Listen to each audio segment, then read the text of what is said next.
Hi everyone, thanks for joining us. Today we're going to discuss Credit Karma's database transformation from sharded MySQL to Spanner.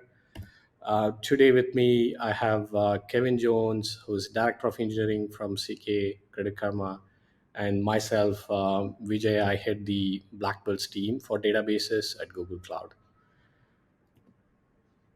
So in today's talk, we're going to look at three topics. First, we're going to look at the scaling challenges in the databases world and how Spanner solves for these scaling challenges. We're going to look at Credit Karma's journey and how they have developed as a company and how did their IT architecture develop as they progressed through their journey. And lastly, we will end up discussing how to migrate your sharded databases to Spanner. Every organization in every industry has to innovate quickly to stay relevant and ahead of the competition. Organizations are moving away from special purpose databases and are looking for unified data platforms. With the rapid adoption of AI across organizations, there is a greater regulatory scrutiny. For example, governance on how the AI models are trained. Customers are looking for assurance that their private data was not used to train commercial models. Customer also asked to do more with less, paying for what you use and no hidden costs or some of the core requirements for your modern operational database. Now let's look at the scaling problem. Scaling your applications is a solved problem. Technologies like containerization, Kubernetes, container orchestrators have solved this problem for a long time. Now, with the application scaling problem solved, the problem has been shifted to the databases now. Databases are a single source of truth that hold the state that is shared by many applications and often become the bottleneck in the new world of cloud native applications. Traditional approaches to solving this problem revolves around three different aspects. One is customers try to scale up their databases, which is expensive and also has a limit towards how much they can scale vertically. The second approach is to set up replications, set up read replicas to scale your read workloads and separate your read write workloads. The third approach is to shard your databases, and the sharding boundaries could be based on users, customers, geography, stores if you're a retailer, etc. And the last approach is set up a complex active-active replication with complex resolution logic, complex conflict resolution logic that is custom written based on the business. Right now, these approaches have their pros and cons, and some customers who are sophisticated enough have taken one of these approaches, whereas other customers have adopted systems like NoSQL, where they trade off consistency for scalability and availability. But in Spanner, we offer the familiarity of a relational database without the compromises historically required. Spanner is a no compromise database that brings zero operational complexity. It gives you always on capability. It gives you infinite reads and writes. It gives you the elasticity so you can start really small and grow seamlessly, both from a QPS perspective and deployment topology. Spanner is a single database that allows you to have globally consistent database that can replicate across different regions automatically. Spanner comes with self-healing capabilities to address any of the issues related to outages with respect to regions, zones, data centers, etc. And if you're wondering, where is Spanner used, Spanner has been battle tested within Google because of its differentiated architecture and how we build Spanner. Spanner today processes 4 billion requests per second at peak and has more than 15 exabytes of data under management with read-write latencies below 5 milliseconds. The entire Google, all the Google goodness that you have seen runs on Spanner. With that, I'll hand it over to Kevin, who will take us through Credit Karma's journey. Over to you, Kevin. Yeah, as VJ said at the beginning, my name is Kevin Jones. I'm a director of engineering and the head of platform infrastructure at Credit Karma. So first, let's talk about Credit Karma and our goals for those who are not familiar. At Credit Karma, our goal is to stay on top of our members' finances so they don't have to. We're here every step of the way. We're trying to open up doors and help make our members' financial dreams a reality. We understand how difficult it can be to manage money. Everything from monitoring and building credit and filing taxes, borrowing money, and optimizing how you spend and save. We leverage the power of our platform to connect the dots for members so that they can better understand their finances. We want to help them optimize their money and take advantage of opportunities they otherwise might have missed.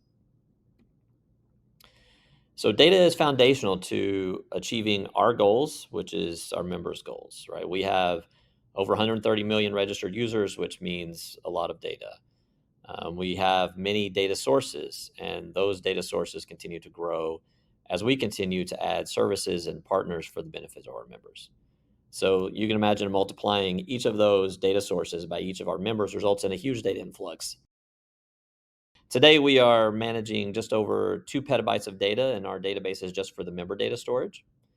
The size and continued growth brings scaling challenges to our database layer. We have successfully scaled our systems to handle the growth so far, but it takes a growing effort by our skilled engineering teams to keep it reliable and performant.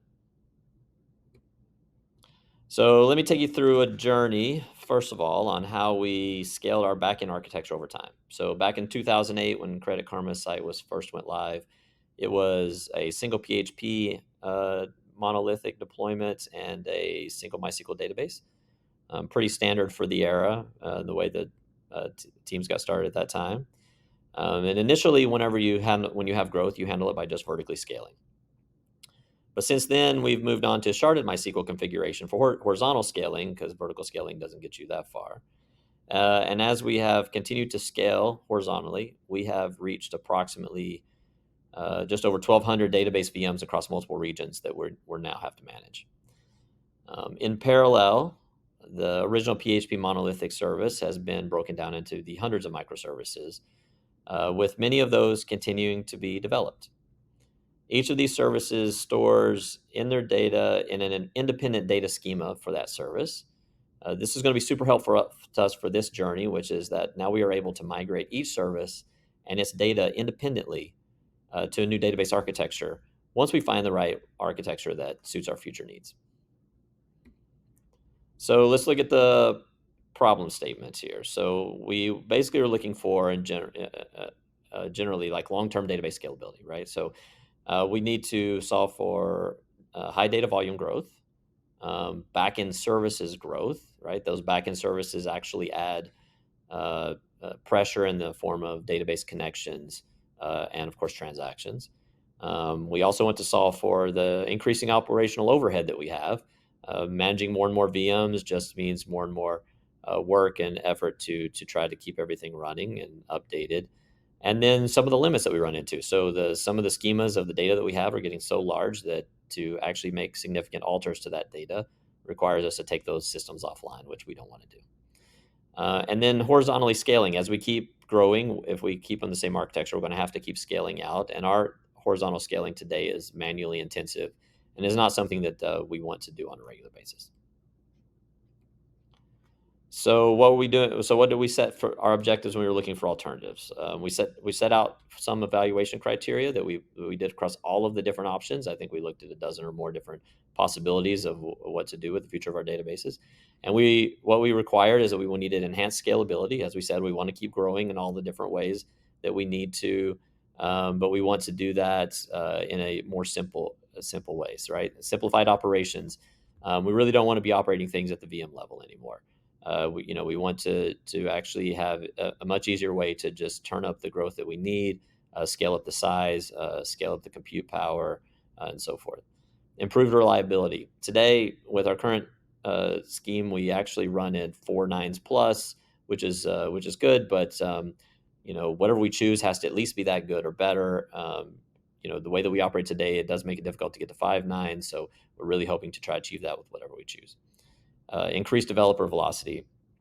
Today, we actually have put in place a lot of self-service capabilities and tooling for our developers so they can get out of the database what they need without actually having to interact with us too much. And so we want to make sure that that stays or increases with whatever our choice is. Cost neutrality, just like everyone, we don't want to pay more for this.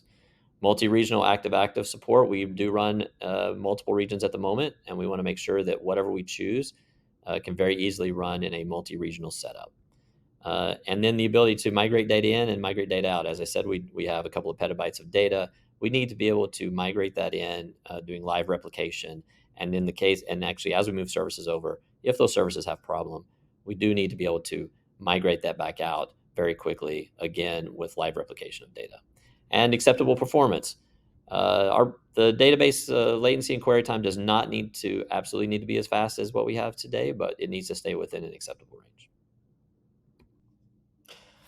So why we chose Spanner? We ultimately chose it for several key reasons. First, Spanner's auto sharding is very appealing. Our services today need sharding awareness to function, but Spanner handles this behind the scenes for us. Secondly, Spanner can scale to 100 times our current size, providing us essentially unlimited scale potential. Third, our services use workload identity for accessing Google Cloud services, and this is just the same actually for accessing Spanner instances. Spanner's architecture delivers us true 5 nines of uptime, which we've struggled to achieve consistently with the self-managed MySQL that we run today. We also do not want the overhead of operational overhead of managing many more VMs. And certain altered operations require downtime in MySQL that are data volumes, but Spanner can handle these seamlessly. Spanner natively provides multi-regional support. We currently maintain complex multiple regional MySQL replication, but Spanner handles this for us and gives you lots of options for the regional configuration that you need. So in summary, Spanner hit all of our key technical and operational requirements for next generation database architecture. So what's the next steps for us? The next steps are data migration, getting our data into Spanner, and then something that we would not compromise on is being able to get the data back out. If we migrate a service, as I said, we want to be able to migrate it back out in case we have problems that we need to go back and fix before we can push forward again. So Google, the team, has been helping us with the tooling and the capability to be able to do this data migration in and out. And I'm going to pass it back to VJ to explain what they've done for us. Thank you, Kevin. Every customer migration is different, so it's important to start with an understanding of the customer environment and business requirements. In case of Credit Karma, these are the key requirements that we wanted to address during the migration. First and foremost, the source database is sharded in nature with 1024 shards spread over 128 VMs. The second and most important requirement, being a financial services company, is the assurance that is required during the migration and after the migration. If something goes wrong, they wanted the ability to flip the switch and go back to their source database. Third, the amount of data that needs to be migrated. Credit Karma has a number of databases which has 100 plus terabytes of data, and the overall data to be migrated is in petabytes. And last but not least, they wanted to do a minimal downtime migration so their users are not impacted. Let's look at how do we approach such a complex migration. For any complex migration which is heterogeneous in nature, we recommend to follow this framework. The framework starts with assessment and planning, followed by schema migration, followed by data migration, looking at your app code changes, and also thinking about how do you want to go into production. Each of this needs each of this needs a lot of time to discuss to go into the details. But for today's discussion, we're going to focus on these four things. So let's start with schema migration. First step in a data migration is to migrate your schemas. There are four things you need to keep in mind. First, start with the data type compatibility. Spanner Spanner's data types are based on a dialect called Google SQL, and Google SQL dialect is really close to the MySQL dialect. So the data types that you're used to in a MySQL world are similar to the Google SQL data types that we support in Spanner. The next thing to think about is how do you design primary keys? Remember, Spanner is a distributed database, and you don't want to have monotonically increasing keys in a distributed database because that can lead to hot spotting. So, how do you design your primary keys in a world where everything is distributed? There are two approaches to that. You can use something like UUID, which is a unique identifier across all the nodes, or you could look at a bit reverse sequences. So instead of a normal sequence, a bit reverse sequence takes the sequence numbers and reverses the bits to make it unique. The third thing to think about is the referential integrity. In the spanner world, you have the option of creating foreign keys, but you could also think about interleaving, which is a unique concept in spanner where data can be placed, um, related data can be placed adjacently in the storage level. And the last thing to think about in schema migration is the index design pattern. Because Spanner is a distributed database, you might want to reevaluate how you think about your indexes. Let's look at the migration architecture. There are two architectures here, right? So one is an architecture for how do you migrate from MySQL to Spanner, and the second one is how do you go back from Spanner to MySQL. So in case of MySQL to Spanner, we're looking at data being captured from your source database through a CDC tool called data stream. Data stream pumps all the change events and bulk data uh, to uh, to a data flow layer. Data flow processes these data and then pushes into Spanner. Right? We've developed a tool called Spanner Migration Tool, which automates all this stuff for you. And in case of reverse replication, we use Spanner's change stream capabilities to stream changes back from Spanner to MySQL. Once you're done with the data migration, you need to focus on your application migration. There are three or four things that you need to look at in your application migration. You need to start looking at how do you migrate the application data access layer that connects to your database. How do you want to design your application in the new world? If your applications are created as microservices, you would want to create separate instances in Spanner to support those microservices with independent schemas. And last but not least, we have a center of excellence that allows you to, as a customer, to migrate to Spanner, where we provide expertise, we provide assessment tooling, we provide funding to help you migrate to Spanner. And just to summarize, Spanner is a scalable, consistent database that provides unmatched availability for all your enterprise needs. Thank you.